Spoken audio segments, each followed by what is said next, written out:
Si les parece, vamos al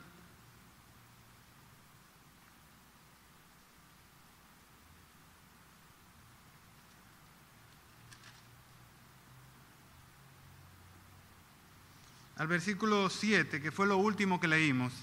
Dice que el rey gritó en alta voz que hiciesen venir magos, caldeos y adivinos. Y dijo el rey a los sabios de Babilonia: cualquiera que lea esta escritura y me muestre su interpretación será vestido de púrpura, y un collar de oro llevará en su cuello, y será el tercer señor del reino. El versículo 8 dice: entonces fueron introducidos todos los sabios de Babilonia, pero no pudieron leer la escritura. Eso fue lo último que analizamos. No pudieron leer, dice la mano de Daniel acá, no pudieron leer la escritura ni mostrar al rey su interpretación. Entonces el rey Belsasar se turbó sobremanera y palideció, y sus príncipes estaban perplejos. ¿Cuál es la reacción entonces de las personas que estaban con él? Ya no es solamente el rey Belsasar que se queda atónito, se queda sin palabras, sino que a raíz de la reacción de Belsasar, los que estaban con él también se quedaron perplejos, dice la palabra.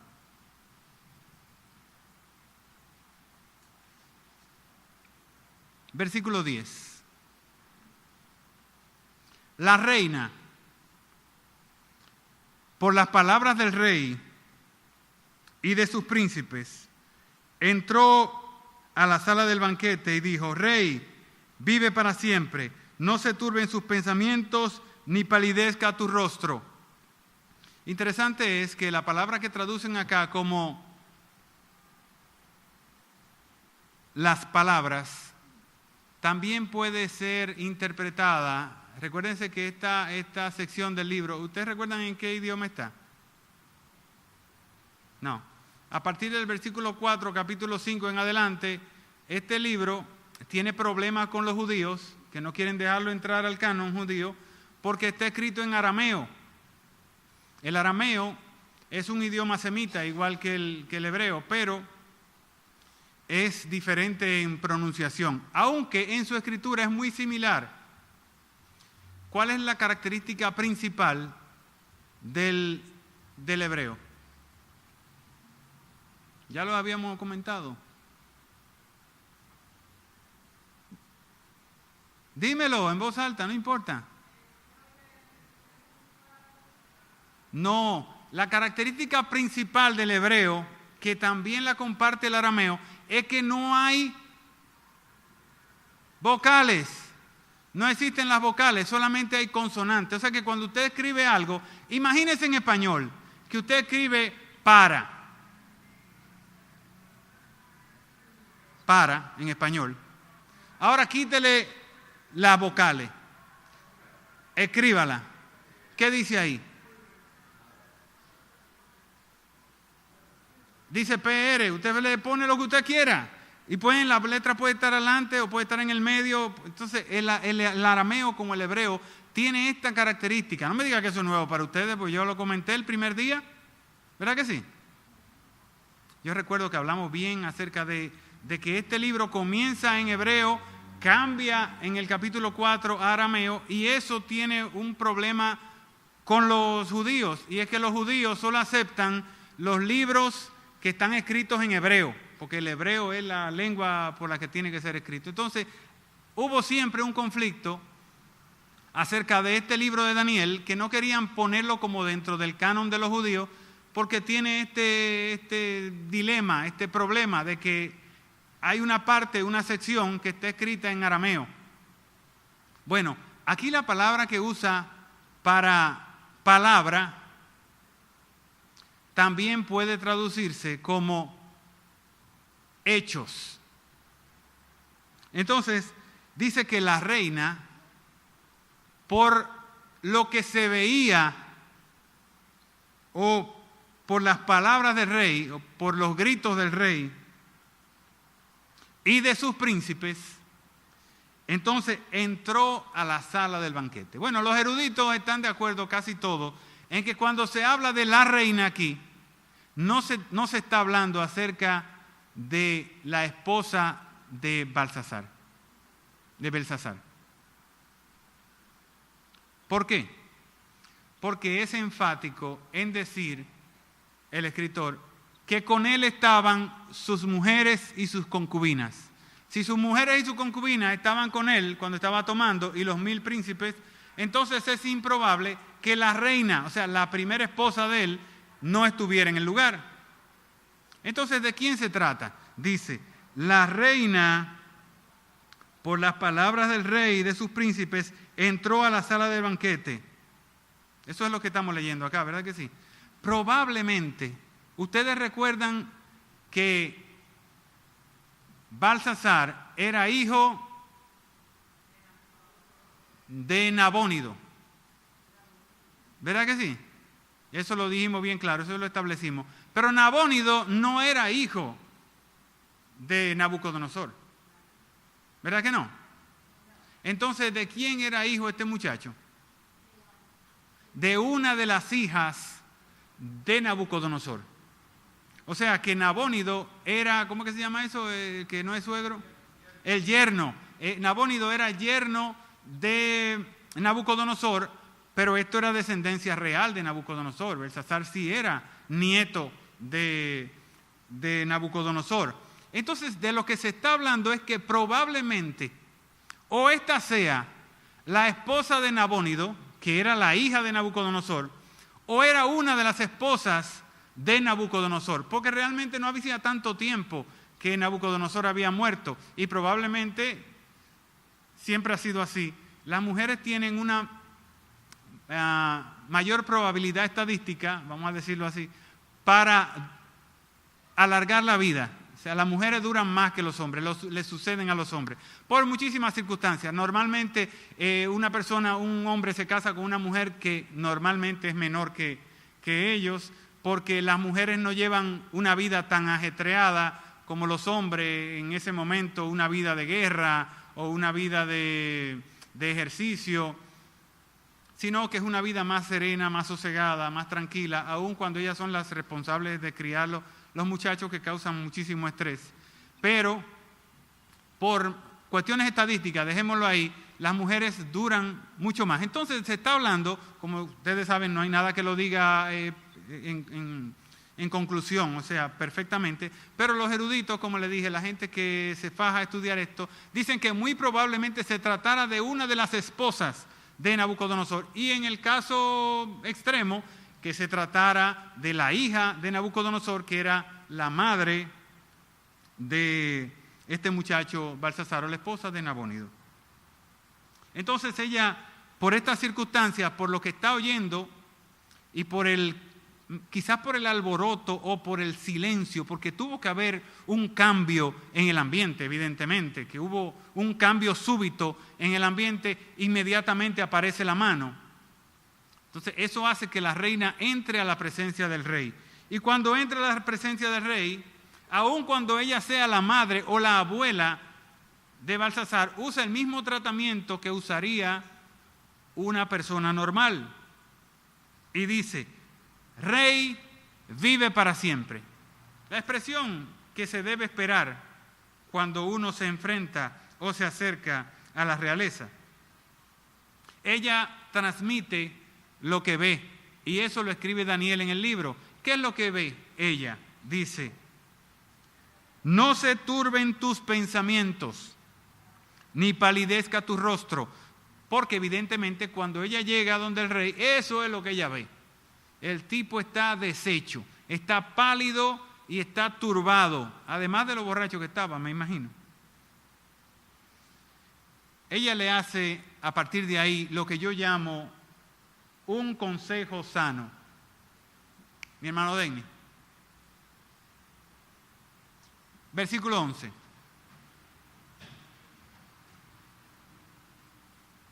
Uno más.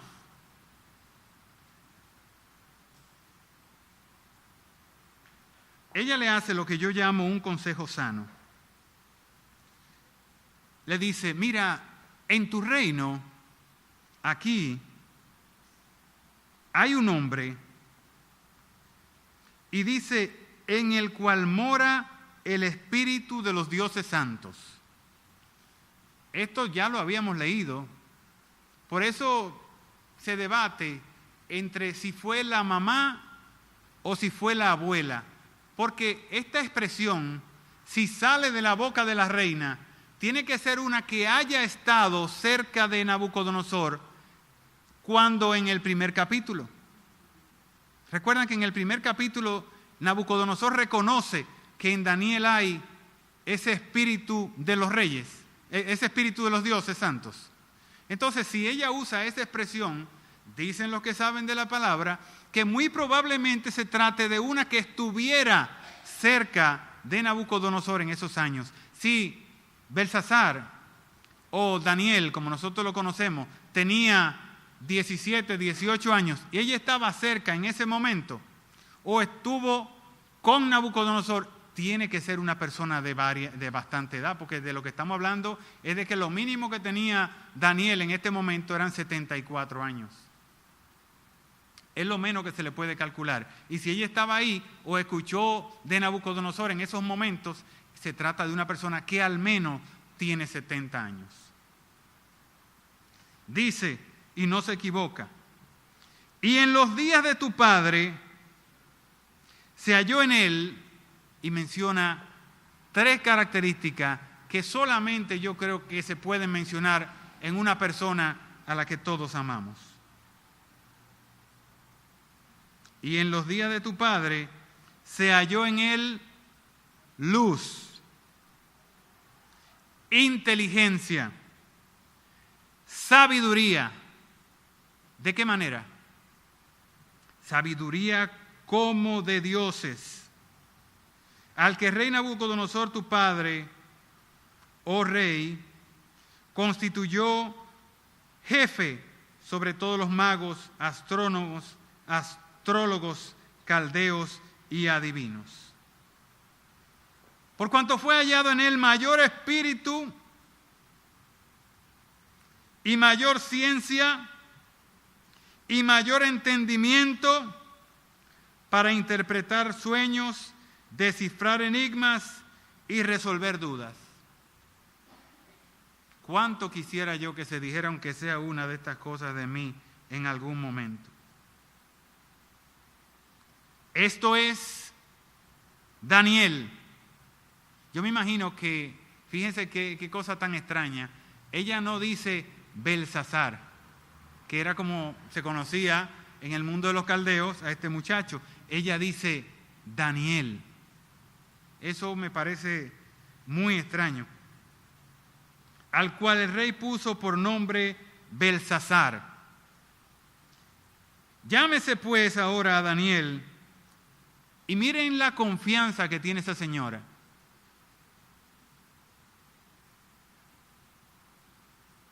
Las mujeres son muy perspicaces. ¿Eso qué quiere decir? A las mujeres, y sobre todo a las mujeres que han pasado por experiencias, digamos una mujer de años, con toda la perspicacia que tienen y toda la sabiduría que cosechan, es muy difícil que caigan en un gancho. Las mujeres manejan las cositas, por eso siempre en las empresas, en zonas francas y cosas por el estilo, no usan hombres para hacer cositas con detalle, siempre buscan mujeres, porque a las mujeres no se le va una. Nosotros pensamos en lo grande, en lo grueso, y podemos hacer un carro y hacer un edificio, y para lo que sea que se necesite fuerza, quizás haya hombres, pero para las cosas pequeñas, para coser, para armar algo, búsquenlo, que las zonas francas están llenas de mujeres, porque que las mujeres son de detalle. Las mujeres, nosotros nos perdemos en lo claro, pero las mujeres cada cosita ellas se dan cuenta. Entonces, yo les digo, una mujer como esta, que ya hemos debatido y que yo tengo toda la fe, todo el razonamiento de que era una mujer de edad, ella se arriesga, vamos a decirlo así, a asegurar Ella no dice, llámalo, que tal vez él pueda resolverte el problema. ¿Verdad que no? En la Escritura dice que ella dice, llámese pues ahora a Daniel y él te dará la interpretación. Dice, con toda seguridad, con toda certeza. Ella no vacila y eso hay que ponerlo en relieve también. Versículo 13, vamos a ir ya a cuando Daniel entra en acción. Miren qué descripción tan bonita ella hace de Daniel y sobre todo qué características asume de él. Qué buena descripción hace de Daniel. Entonces Daniel fue traído delante del rey, versículo 13, y dijo el rey a Daniel, primero, que él no tenía idea de quién era Daniel. Cuando hacen llamar a Daniel y Daniel viene, entonces Daniel fue traído delante del rey y dijo el rey a Daniel, ¿eres tú Daniel? Nada más le faltó decir, mucho gusto, porque el tipo no lo conocía para nada. ¿Eres tú Daniel de los hijos de la cautividad de Judá que mi padre trajo de Judea? Yo he oído de ti. ¿Y qué es lo que ha oído?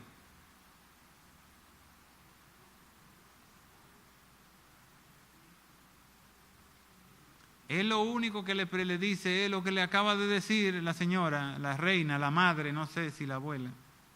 Lo único que él sabe de Daniel, él tiene a Daniel borrado.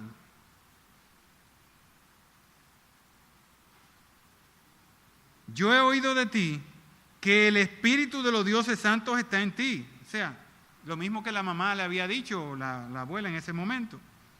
Y que en ti se halló luz, entendimiento y mayor sabiduría. Lo mismo que dice la mamá. Entonces él comienza a relatarle, mira, hace un ratito yo estaba de lo más que sé yo tomando con mis amigos y apareció una mano ahí en esa pared y la mano rayó algo. Y yo, como inteligente que yo soy, mandé a llamar a mis sabios. Y los sabios vinieron y no han podido decirme qué es lo que dice ahí. Vamos a ver cómo lo dice Daniel. Yo he oído de ti que el Espíritu de los dioses santos está en ti y que en ti se halló luz, entendimiento y mayor sabiduría. Y ahora fueron traídos delante de mí sabios y astrólogos para que leyesen esta escritura y me diesen su interpretación, pero no han podido mostrarme la interpretación del asunto. Yo pues he oído de ti que puedes dar interpretaciones y resolver dificultades. Si ahora puedes leer esta escritura y darme su interpretación, serás vestido de púrpura, lo mismo que le había dicho a los otros, y un collar de oro llevarás en tu cuello y serás el tercer señor del reino. Fíjense que Daniel, si lo comparamos con las otras veces que él había ido delante del rey de Nabucodonosor, que es 3 ocasiones, o sea, en el último capítulo no lo hizo, pero en otras ocasiones 3 veces había estado en la misma presencia del rey. Y él siempre llegaba a Nabucodonosor con la expresión de la dama. Vive para siempre. ¿Recuerdan? Lo leímos y lo podemos buscar, pero lo leímos. Siempre que él llegaba a la presencia del rey, él dice exactamente lo mismo. Salve rey, rey para siempre viva. Pero eso no es lo que describe en su encuentro con este rey. Aquí dice, trajeron a Daniel delante de la presencia del rey. No dice que Daniel le dijo nada. Ahora, cuando Daniel tiene la oportunidad de hablar, y es lo que vamos a leer a continuación, él no comienza diciéndole, rey, vive para siempre, que era la expresión normal de academia, digamos, de esta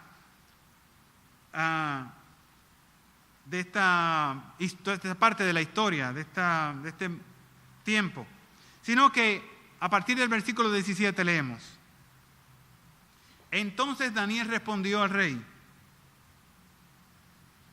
¿Y qué le dice? Tus dones sean para ti. ¿Hay alguien que pueda ponerme en dominicano esto que se lee tan difícil aquí?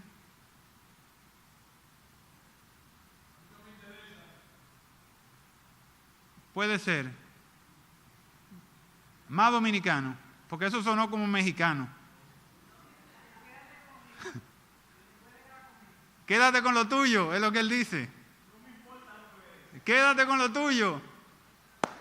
Tus dones sean para ti. Oye, es una frase como muy rebuscada para nosotros entenderla. Pero él le dice, no, quédate con eso. Yo no quiero eso. Y eso, ahora podemos verlo como, bueno, como dominicanos que somos, lo podemos ver como, eso, una expresión de Daniel. Pero eso podía costarle la vida a Daniel. Aquí en esta versión dice, su majestad puede quedarse con su regalo o dárselo a otro. Eso es muy polite. En las versiones que yo he leído, en ninguna dice su majestad ni habla de eso. Todo el tiempo va directo al rey y le dice, quédese con sus dones. No necesito los regalos. Aún las más recientes, las versiones más recientes, no son tan benévolas, así, no hablan en esos términos del rey, hablan en términos duros, porque realmente Daniel, primero, lo que se demuestra aquí, no tiene ningún miedo, porque está rechazando lo que el rey de muy buena gana, de muy excelsa manera, está tratando de animar a las personas que pudieran resolver el problema. Y segundo, dígame mi hermano.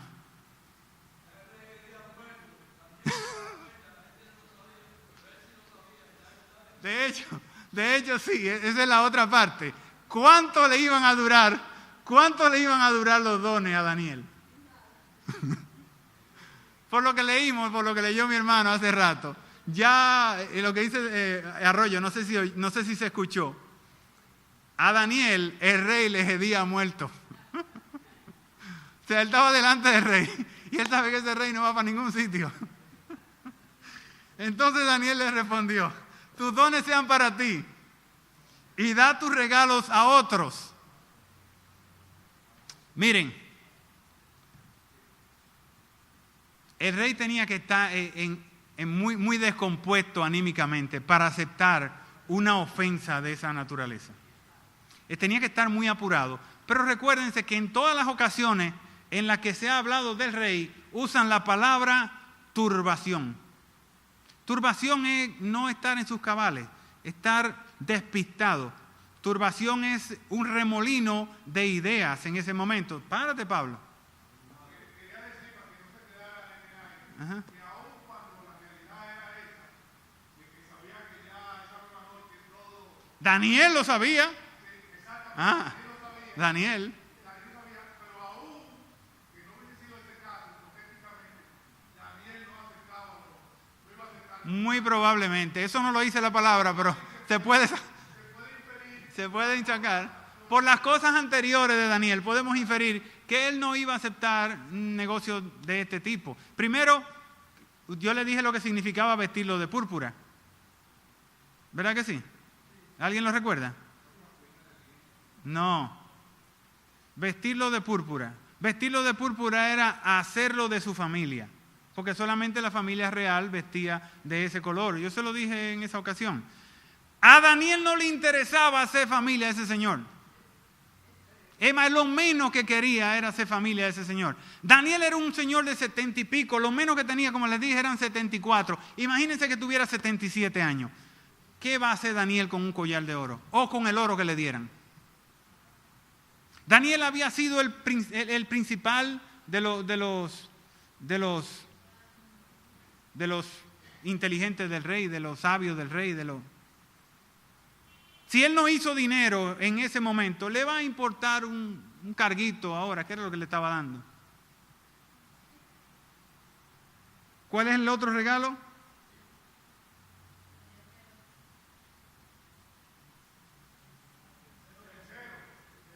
El tercero del reino. Un reino que él sabe que no va a durar 4 horas. Yo voy a ser el tercero del reino. Va este señor.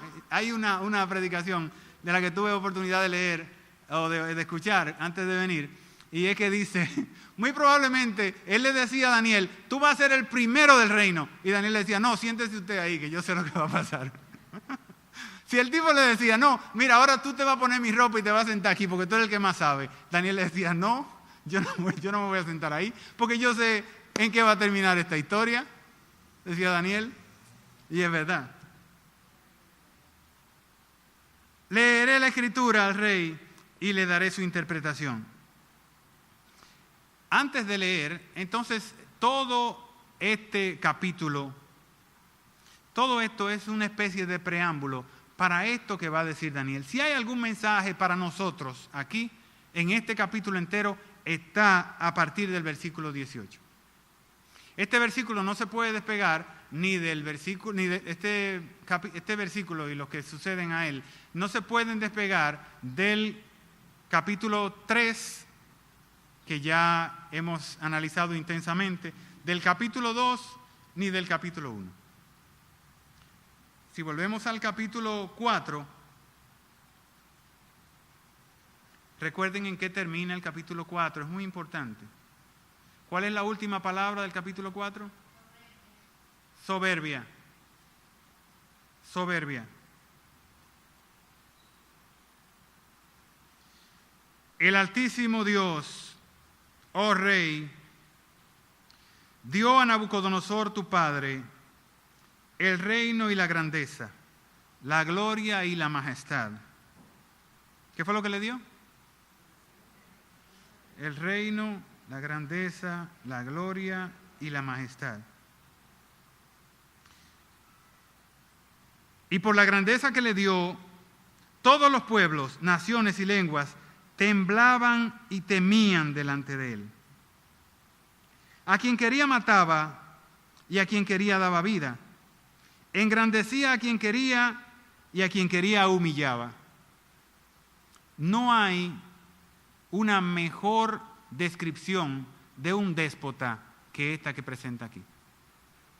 Siempre que ustedes piensen en un déspota, en una persona que le encantaría perpetuarse en el poder, piensen en esta expresión de Daniel 5:18.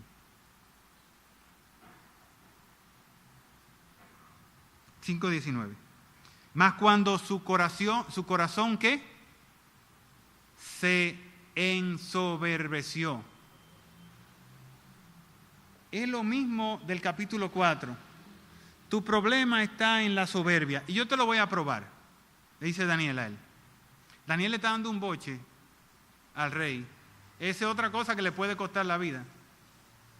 La forma en la que se está dirigiendo al rey. Mas cuando su corazón se ensoberbeció y su espíritu se endureció en su orgullo, fue depuesto del trono, despojado de su gloria, echado entre los hijos de los hombres, y su mente se hizo semejante a las de las bestias. Entonces, con los asnos monteses fue su morada, le hicieron comer hierba, y su cuerpo lo mojaba el rocío del cielo. ¿Hasta qué? Hasta que Dios le dio la oportunidad de que mirara al cielo, reconociera que el Dios Altísimo tiene dominio sobre el reino de los hombres y que pone sobre él a quien él quiera. Ese es el mensaje final de Nabucodonosor en el capítulo 4. ¿Ustedes recuerdan? Esas son las palabras de Nabucodonosor en el capítulo 4. Ahora viene con Baltasar y le dice, mire muchachón, y tú, su hijo, recuérdese que aunque no era hijo, era de su descendencia y por tanto él puede, como en tantas ocasiones, no recuerdo cuántas son, pero creo que son 12, las ocasiones en las que se refiere a Belsasar como hijo de Nabucodonosor, incluyendo esta que sale de los labios de Daniel. Y tú, su hijo Belsasar, ¿no has humillado tu corazón sabiendo todo esto? Y aquí viene el pecado de este muchacho Belsasar. Sino que contra el Señor del cielo te has ensoberbecido. El mismo pecado, bajo las mismas circunstancias de su padre. E hiciste traer delante de ti los vasos de su casa, los vasos de la casa del Altísimo Señor del cielo, por si acaso están perdidos. Y tú y tus grandes, tus mujeres y tus concubinas, bebisteis vino en ellos, como si fuera poco. Además de esto, ya era suficiente con haberse ensoberbecido, como dice su papá. Pero además de eso, además de traer los vasos y beber vino en esos vasos con esa pléyade, se puede hablar de pléyade, de personalidades que tú trajiste a la fiesta. Además de esto, diste alabanza a dioses de plata, oro, bronce, hierro, madera y piedra, que ni viven, ni oyen, ni ven, ni oyen, ni saben. Sin embargo, al Dios en cuya mano está tu vida y cuyos son todos tus caminos, a ese Señor tú nunca has honrado.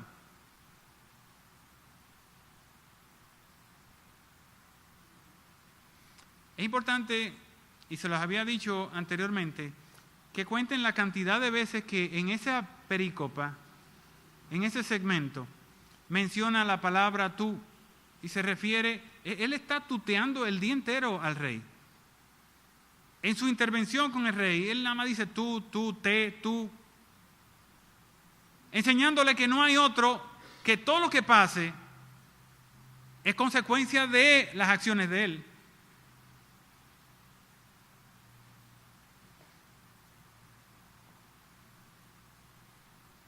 Versículo 24. Ustedes se fijaron que el versículo 23 es el versículo más largo que tiene toda la Escritura. En ninguno de los anteriores que hemos leído hay uno que tenga tantas palabras como en este.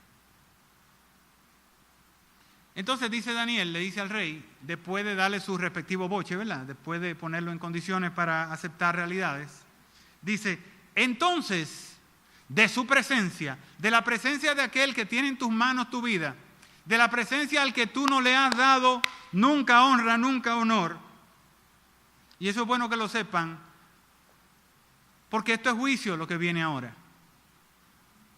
Y esto se puede traducir perfectamente a la gente del mundo. La gente del mundo sabe que hay un Dios. Es más, es difícil que usted consiga un dominicano que no sepa de Dios, que no sepa de Jesucristo. Nosotros estamos dándole clase a niños de primero, que apenas comienzan a hacer garabatos y a reírse y a escribir. Hay uno solo que puede leer en el grupo, ¿verdad? Hay uno solo que lee más o menos bien. Hay uno que está verde, que pierde las letras. Pero ustedes le preguntan a esos muchachos de primero, ¿quién es Jesucristo? Y ellos dicen, Él vino a morir por mí. Es difícil que encontremos un dominicano que no sepa quién es Cristo. Ahora lo que es más difícil es que sabiendo quién es Cristo, consiga uno que le alabe. Y eso es lo que está diciendo aquí. Ese debe ser nuestro mensaje para aquellos que no entienden, que no interpretan, que esto está escrito para nosotros. Entonces de su presencia, de la presencia del Dios, fue enviado una mano que trazó esta escritura. ¿Y cuál es la escritura? La escritura que trazó es Mene, Mene, Tekel, Uparsin o Uparsin. esta es la interpretación del asunto. Primero él lo lee, que yo no entiendo cómo no lo leyeron los otros, porque está en hebreo, está en arameo.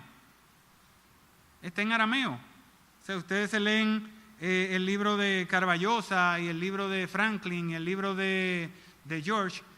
En todos dice que la escritura estaba en arameo. Entonces, ¿por qué los otros no pudieron decirlo? Eso me tiene sin sitio. Mene, mene, tekel, uparsin. Bueno, esta es la interpretación. Él no le da mucho rodeo. Mene, contó tu reino y le ha puesto fin. Recuérdense que él dice 2 veces mene, mene. En arameo, esta palabra tiene varios significados, pero la palabra original es mena, es un verbo, y mene sería como el pasado participio del verbo mena. Y el verbo mena significa suma. Es una cosa chula. Uno de las acepciones de la palabra mena es suma. Es cuenta, haz la cuenta. Pero otra es termina. Entonces, si dice mene, mene, ustedes pueden decir que el primero significa suma y el tercero termina. Y eso es más o menos la interpretación que da Daniel acá. Ellos podían hacerlo, pero si vemos lo que en arameo significan estas 3 palabras, es difícil, porque la segunda palabra, que es tekel, viene de tekal. Tekal significa resta. Entonces dice suma, cuenta, resta. Y la última palabra es el pasado participio del verbo peré, que significa divide. Entonces, si lo vemos solamente en español, lo que está escrito en arameo, nosotros decimos suma o cuenta, resta, divide.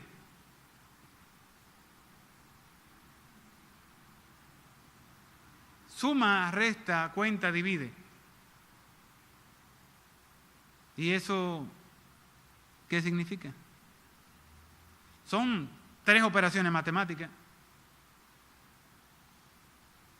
Como yo les dije, tenemos el problema de que faltan algunas vocales, pero por el contexto podemos saber de que se están hablando de lo mismo, de operaciones. Todas están en pasado participio. O sea, el pasado participio en español termina ado, edo, ido, soto, hecho. O sea, dicho, hecho, todas esas cuestiones. Entonces, esta es la interpretación del asunto. Mene, contó Dios tu reino y le ha puesto fin. Ahí están las 2 mene, mene, mene. Una de contar y una de finalizar.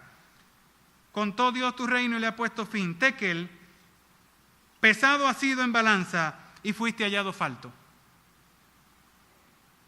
A mí me encanta, yo tengo ya preparado el andamio de una meditación acerca de este pesado en balanza.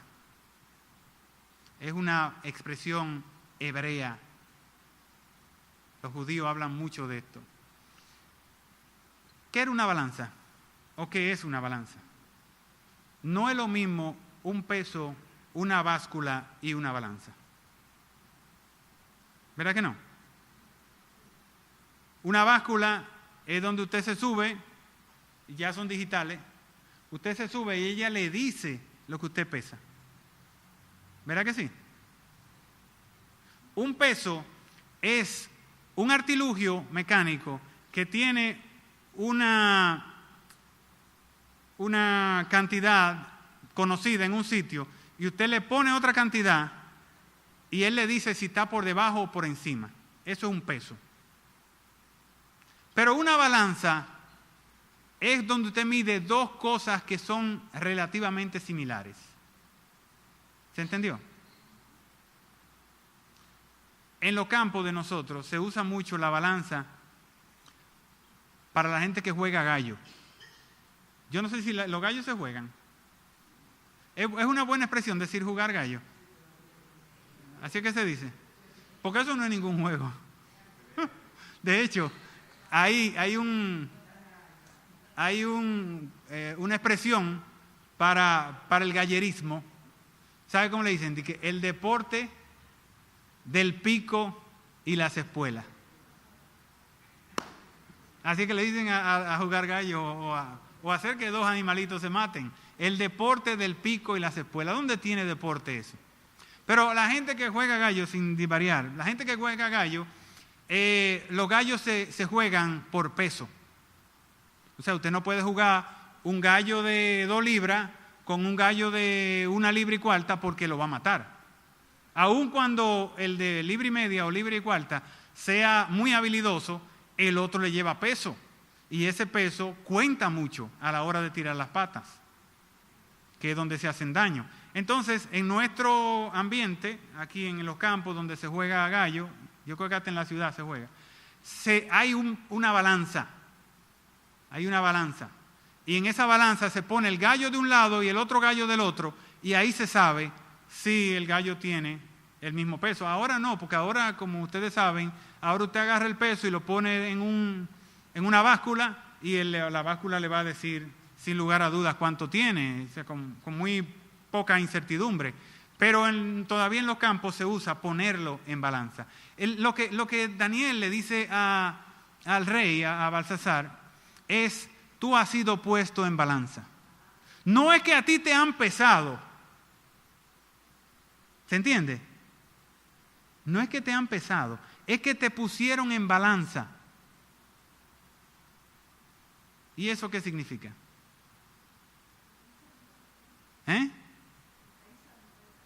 No.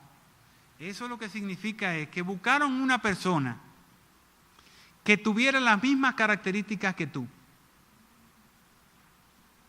que se pareciera a ti, que viniera del mismo sitio, que tenga los mismos atributos que tú. ¿Se entendió? Entonces lo pusieron del otro lado. Lo compararon contigo. Pero encontraron que tú no tienes el peso suficiente para... Dígame. Dale, aporta, no importa. Tú no tienes. Entonces, ¿con quién fue que compararon a este muchacho? ¿Quién era de su mismo pueblo?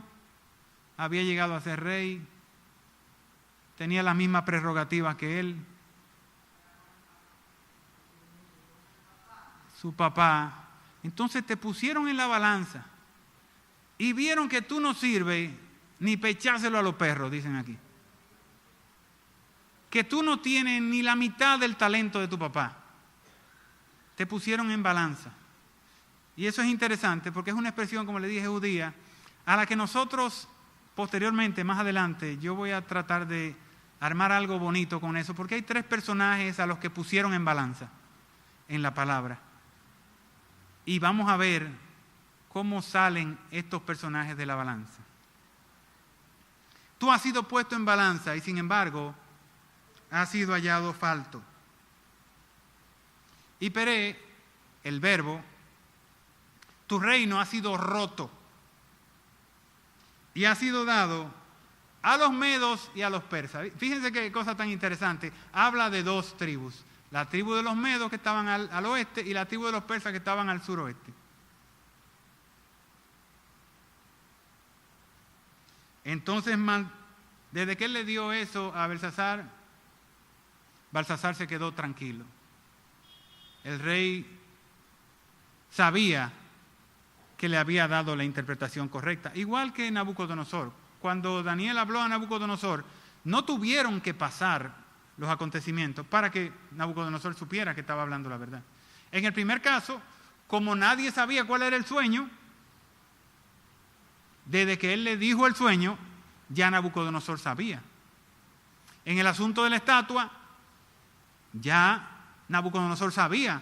Desde que se lo dijo, desde que se lo interpretó, no hay vuelta atrás. Eso es lo que tiene que ser. Y esta sería una tercera ocasión en la que Daniel habla acerca de sueños. E inmediatamente Daniel termina de hablar, el rey queda convencido de que eso es la verdad. A lo mejor sirve esto para nosotros también. Nosotros le predicamos a los inconversos y le decimos: mire, el Señor se acerca y ya las señales están. Si faltaba alguna señal, ya está, esto está para un día de esto. Ya llegó el tiempo, ya no quedan señales. Nosotros podemos revisar la palabra, revisemos Isaías, revisemos Jeremías, revisemos Apocalipsis y van a ver que ya todo está dado. Lo único que falta es la marca de la bestia. Y los premilenialistas dicen que no necesitamos eso porque eso va a ser después de la llegada del Señor. Entonces, la verdad es que todo está dado. Y de que tú andas con una tarjeta en los bolsillos o que te la van a poner en un brazo, en una pierna, eso está para la semana que viene. Ya todos esos planes ya están dados. Le predicamos a los inconversos. ¿Y saben qué? Los inconversos aceptan que sí, que es verdad. El problema es qué hacen ellos con esa verdad que nosotros acabamos de ponerle en la mano. ¿Saben qué hacen? Hacen exactamente lo mismo que hizo Balsasar. Nada. Absolutamente nada. Una cosa es que era un hombre de palabra, igual que su abuelo, porque él dijo, al que me interprete esto, yo le voy a dar un vestido de tal cosa, y le voy a poner una cadena de tal otra cosa, y le voy a hacer tal cosa. Y eso él hizo. Cumplió con su palabra. Pero más de ahí, es como si el mensaje le hubiera entrado por un oído y le hubiese salido por el otro. Entonces mandó Belsasar a vestir a Daniel de púrpura y poner en su cuello un collar de oro y proclamar que él era el tercer señor del reino. Bueno, hasta aquí. Vamos a leer brevemente ya para terminar y para no tener que volver más que por un asunto profético a este libro, que sería la semana próxima. Dice, la misma noche fue muerto Belsasar, rey de los caldeos, y Darío, rey de Media, tomó el reino siendo de 62 años. Lo más interesante de acá, o lo más destacable de acá, es lo que yo le había comentado acerca de Darío, quien la historia registra como el asaltante del 12 de octubre del 538 a.C., no fue a Darío, sino fue a Ciro el Grande, Ciro II, rey de Persia. No fue a Darío. Entonces, o Daniel está equivocado, o a la historia le falta algo. Se me acabó el tiempo, me pasé por 5 minutos, pero yo sé que ustedes son muy benévolos conmigo últimamente, así que Dios les bendiga aún más.